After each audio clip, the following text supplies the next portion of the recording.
Hello friends. ఈరోజు మనం June 14 మరియు 15 కరెంట్ అఫైర్స్ చూసుకుందాం. First question. Antalya archery world cup stage 3లో రికర్వ్ మిక్స్డ్ టీమ్ విభాగంలో భారత్‌కు స్వర్ణ పతకం అందించిన జోడీ ఎవరు?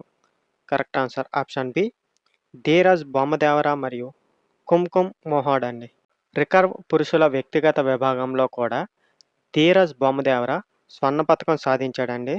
ధీరజ్ బొమ్మదేవర భారత్ సైన్యంలో సుబేదార్‌గా సేవలందిస్తున్నారు. ఆయన ఆంధ్రప్రదేశ్‌లోని విజయవాడకు చెందినవారండి. ఒకే వరల్డ్ కప్ దశలో 2 స్వర్ణ పతకాలు గెలుచుకున్న తొలి భారత రికర్వ్ ఆర్చర్‌గా ధీరజ్ బొమ్మదేవర చరిత్ర సృష్టించారండి. సో, గుర్తుంచుకోవాలి.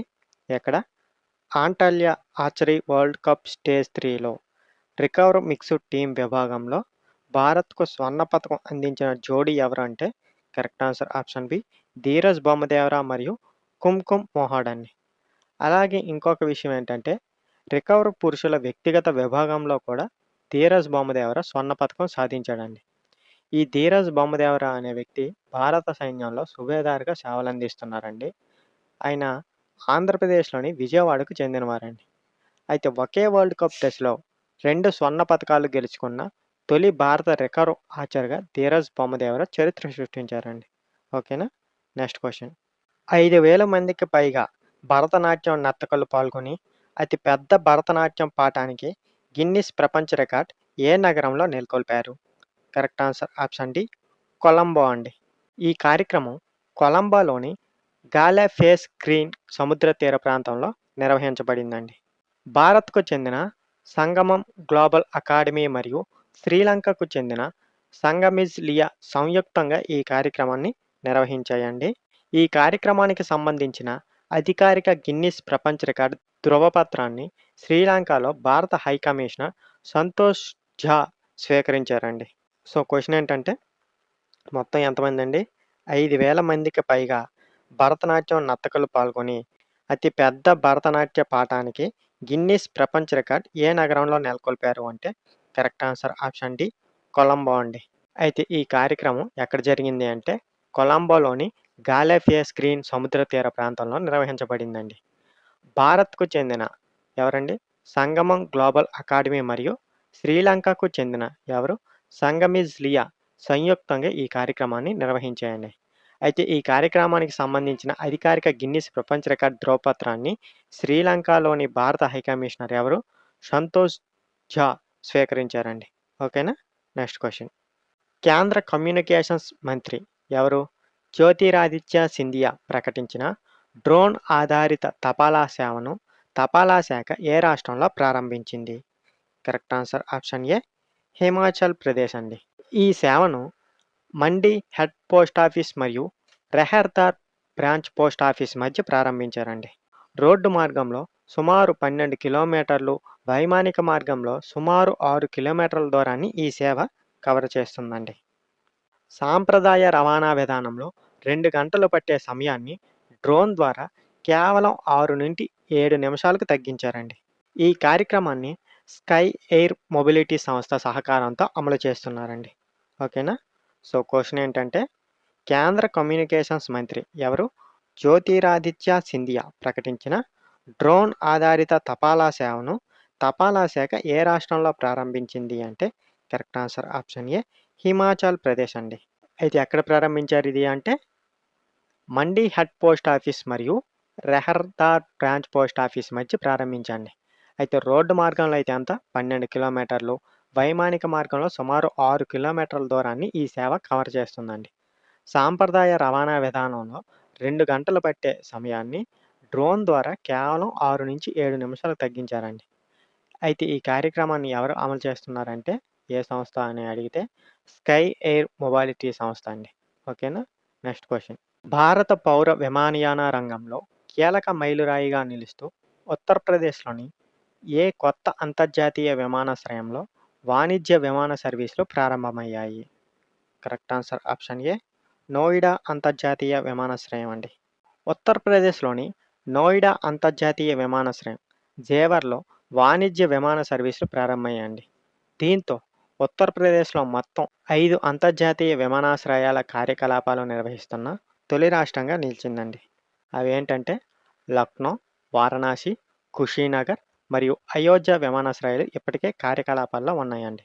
కేంద్ర పౌర విమానయాన శాఖ మంత్రి ఎవరు? కింజరాపు రామ్మోహన్ నాయుడు ప్రకారం మొదటి దశలో ఉన్న ఈ విమానాశ్రయం సంవత్సరానికి 1.2 కోట్ల మంది ప్రయాణికులను నిర్వహించే సామర్థ్యాన్ని కలిగి ఉందండి. ప్రాజెక్ట్ పూర్తయిన తర్వాత సామర్థ్యం సంవత్సరానికి 7 కోట్ల మందికి పైగా పెరుగుతుందని తెలిపారండి. ఓకేనా?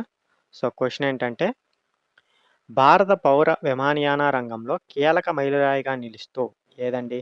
ఉత్తరప్రదేశ్‌లోని ఏ కొత్త అంతర్జాతీయ విమానాశ్రయంలో వాణిజ్య విమాన సర్వీసులు ప్రారంభమయ్యాయి అంటే correct answer option A Noida అంతర్జాతీయ విమానాశ్రయం అండి. దీనితో ఉత్తరప్రదేశ్‌లో మొత్తం 5 అంతర్జాతీయ విమానాశ్రయాల కార్యకలాపాలు నిర్వహిస్తున్న తొలి రాష్ట్రంగా నిలిచిందండి. అయితే దీనికి ముందు ఏమున్నాయంటే లక్నో, వారణాసి, కుషీనగర్ మరియు అయోధ్య విమానాశ్రయాలు ఇప్పటికే కార్యకలాపాల్లో ఉన్నాయండి. అయితే కేంద్ర పౌర విమానయాన శాఖ మంత్రి ఎవరు? కె. రామ్మోహన్ నాయుడు ప్రకారం మొదటి దశలో ఈ విమానాశ్రయం సంవత్సరానికి 1.2 కోట్ల మంది ప్రయాణికులను నిర్వహించే సామర్థ్యాన్ని కలిగి ఉంటుందని, ప్రాజెక్ట్ పూర్తయిన తర్వాత ఈ సామర్థ్యం సంవత్సరానికి 7 కోట్ల మందికి పైగా పెరుగుతుందని తెలిపారండి. ఓకేనా? Next question. డిఆర్‌డిఓ దీర్ఘ మరియు మధ్య శ్రేణి క్షిపణి వ్యవస్థల వరుసగా 3 విజయవంతమైన పరీక్షల తర్వాత ఏ రకమైన క్షిపణి దాడులను అడ్డుకునే సామర్థ్యం ఉన్న దేశాల ప్రత్యేక సమూహంలో భారత్ చేరింది? కరెక్ట్ ఆన్సర్ చూడండి. ఆప్షన్ బి అంతర్మహాద్వీప బాలిస్టిక్ క్షిపణి అండి. ICBM inter continental ballistic missile అండి. ఈ అత్యాధునిక సామర్థ్యం కలిగిన దేశాల జాబితాలో అమెరికా, రష్యా, చైనా మరియు ఇజ్రాయెల్ ఇప్పటికే ఉన్నాయండి. ఫేజ్ 2 క్షిపణి రక్షణ వ్యవస్థ 2000 కిలోమీటర్ల నుండి 5000 కిలోమీటర్లకు పైగా పరిధి కలిగిన శత్రు క్షిపణులను నిర్వీర్యం చేయగలదండి. ఓకేనా? సో క్వశ్చన్ ఏంటంటే ఏదండి? డిఆర్‌డిఓ దీర్ఘ మరియు మధ్య శ్రేణి క్షిపణి వ్యవస్థలు వరుసగా 3 విజయవంతమైన పరీక్షల తర్వాత ఏ రకమైన క్షిపణి దాడులను అడ్డుకునే సామర్థ్యం ఉన్న దేశాల ప్రత్యేక సమూహంలో భారత్ చేరింది అంటే correct answer option B ICBM అండి. అంతర్మహాద్వీప బాలిస్టిక్ క్షిపణి తెలుగులో అయితే, ఇంగ్లీష్‌లో ఇంటర్ కాంటినెంటల్ బాలిస్టిక్ మిసైల్ అండి. ఓకేనా? ఈ అత్యాధునిక సామర్థ్యం కలిగిన దేశాలు జాబితాలో అమెరికా, రష్యా, చైనా మరియు ఇజ్రాయెల్ ఇప్పటికే ఉన్నాయండి. ఓకేనా? ఇప్పుడు భారత్ చేరింది. ఫేజ్ 2 క్షిపణి రక్షణ వ్యవస్థ 2000 కిలోమీటర్ల నుండి 5000 కిలోమీటర్లకు పైగా పరిధి కలిగిన శత్రు క్షిపణులను నిర్వీర్యం చేయగలదండి. ఓకేనా? Next question. ఐఐటి మద్రాస్ విడుదల చేసిన ప్రపంచంలోనే అత్యంత వివరణాత్మక 3D మానవ బ్రెయిన్ స్టెమ్ అట్లాస్ పేరు ఏమిటి? కరెక్ట్ ఆన్సర్ చూడండి. ఆప్షన్ డి యాంకర్ అండి. యాంకర్ అంటే atlas of neurochemical characterization of the human brain stem with 3D reconstruction అండి. దీనిని ఐఐటి మద్రాస్లోని సుధా గోపాలకృష్ణన్ బ్రెయిన్ సెంటర్ అభివృద్ధి చేసిందండి. 2026 జూన్లో జరిగిన 3వ బ్రిక్స్ న్యూరో సైన్స్ సింపోజియంలో దీనిని అధికారికంగా ఆవిష్కరించారండి. సో క్వశ్చన్ ఏంటంటే ఏది? ఐఐటి మద్రాస్ విడుదల చేసిన ప్రపంచంలోనే అత్యంత వివరణాత్మక 3D మానవ బ్రెయిన్ స్టెమ్ అట్లాస్ పేరు ఏమిటి అంటే correct answer option D anchor అండి. ఏంటి యాంకర్ ఫుల్ ఫామ్ అంటే atlas of neurochemical characterization of the human brain stem with 3D reconstruction అండి. అయితే దీన్ని ఎవరు అభివృద్ధి చేశారంటే ఐఐటి మద్రాస్లోని సుధా గోపాలకృష్ణన్ బ్రెయిన్ సెంటర్ అభివృద్ధి చేసిందండి. అయితే ఎప్పుడు ఆవిష్కరించారంటే 2026 జూన్లో జరిగిన 3వ బ్రిక్స్ న్యూరో సైన్స్ సింపోజియంలో దీన్ని అధికారికంగా ఆవిష్కరించారండి. ఓకేనా? Next question. చరిత్రలో తొలిసారిగా ఫిఫా ప్రపంచ కప్ 2026కు సంయుక్త ఆతిథ్యం ఇస్తున్న 3 దేశాలు ఏవి? Correct answer option C America, Mexico మరియు కెనడా. ఈ టోర్నమెంట్లో పాల్గొనే జట్ల సంఖ్య 32 నుండి 48కి పెంచబడిందండి. మొత్తం మ్యాచ్ల సంఖ్య ఎంత? 104 అండి. 2022 ఫిఫా ప్రపంచ కప్ విజేత అర్జెంటీనా ఈ టోర్నమెంట్లో డిఫెండింగ్ ఛాంపియన్గా ఇప్పుడు బరిలోకి దిగుతుందండి. ఓకేనా? సో క్వశ్చన్ ఏంటంటే చరిత్రలో తొలిసారిగా ఫిఫా ప్రపంచ కప్ 2026కు సంయుక్త ఆతిథ్యం ఇస్తున్న 3 దేశాలు ఏవి అంటే correct answer option C America, Mexico మరియు కెనడా అండి. అయితే పాల్గొనే జట్ల సంఖ్య ఎంత నుంచి ఎంతకు పెంచబడింది అంటే 32 నుండి 48కి పెంచబడిందండి. మొత్తం మ్యాచ్‌ల సంఖ్య ఎంత అంటే 104 అండి. అయితే డిఫెండింగ్ ఛాంపియన్ ఎవరు? అర్జెంటీనా. ఎప్పుడు? 2022 ఫిఫా ప్రపంచ కప్ విజేత అండి. ఓకేనా? Next question. అంతర్జాతీయ మోటార్ స్పోర్ట్స్‌లో భారతదేశానికి గర్వకారణంగా నిలుస్తూ బార్సిలోనాలో జరిగిన ఫార్ములా 2 స్ప్రింట్ రేస్‌ను గెలిచిన భారతీయ రేసర్ ఎవరు? కరెక్ట్ ఆన్సర్ ఆప్షన్ సి కుష్ మైనీ అండి. ఆయన ఏఆర్‌టి గ్రాండ్ ప్రి రేసింగ్ జట్టు తరపున పోటీ పడ్డారండి. రన్నర్-అప్‌పై 7.2 సెకన్ల ఆధిక్యంతో ఫినిష్ లైన్‌ను దాటారండి. ఇది 2026 సీజన్‌లో ఆయనకు తొలి విజయం అండి. సో, మన క్వెషన్ ఏంటంటే, అంతర్జాతీయ మోటార్ స్పోర్ట్స్‌లో భారతదేశానికి గర్వకారణంగా నిలుస్తూ బార్సిలోనాలో జరిగిన ఫార్ములా 2 స్ప్రింట్ రేస్‌ను గెలిచిన భారతీయ రేసర్ ఎవరు అంటే కరెక్ట్ ఆన్సర్ ఆప్షన్ సి కుష్ మైనీ అండి. ఆయన ఏఆర్‌టి గ్రాండ్ ప్రి రేసింగ్ జట్టు తరపున పోటీ పడ్డారండి. అయితే రన్నర్-అప్ అయ్యేంత 7.2 సెకన్ల ఆధిక్యంతో ఫినిష్ లైన్‌ను దాటారండి. అయితే ఇది 2026 సీజన్‌లో ఆయనకు తొలి విజయం అండి. ఓకేనా? Next question.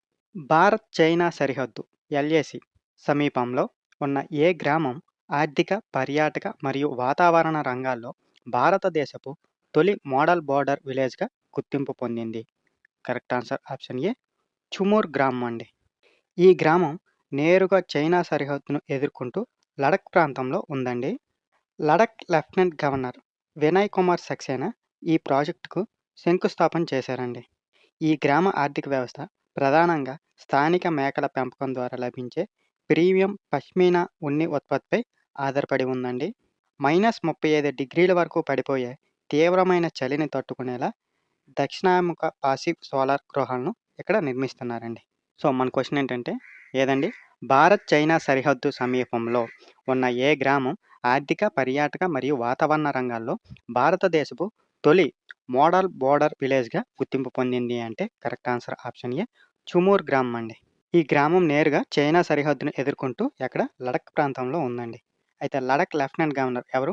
వినయ్ కుమార్ సక్సేనా ఈ ప్రాజెక్టుకు శంకుస్థాపన చేశారండి. ఈ గ్రామ ఆర్థిక వ్యవస్థ ప్రధానంగా స్థానిక మేకల పెంపకం ద్వారా లభించే ఏదండి ప్రీమియం పష్మీనా అనే ఉన్ని ఉత్పత్తిపై ఆధారపడి ఉందండి. అయితే ఇక్కడ ఎంత -35 వరకు పడిపోయే తీవ్రమైన చలిని తట్టుకునేలా దక్షిణాముఖ పాసివ్ సోలార్ గృహాలను ఇక్కడ నిర్మిస్తున్నారండి. ఓకేనా? Next question. Quiz of the day అండి. మనం ఆల్రెడీ క్వెషన్ అండ్ ఎక్స్‌ప్లనేషన్‌లో దీని గురించి మాట్లాడుకున్నాం. ఆన్సర్ తెలిస్తే మీరు కింద కామెంట్ రూపంలో తెలియజేయండి.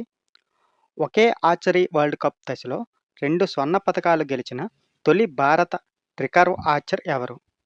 కరెక్ట్ ఆన్సర్ తెలిస్తే కింద కామెంట్ రూపంలో తెలియజేయండి. ఈ వీడియో ఉపయోగపడితే లైక్ చేయండి. ఇలాంటి కరెంట్ అఫైర్స్ కోసం మా ఛానల్‌ని సబ్స్క్రైబ్ చేయండి. Thank you for watching.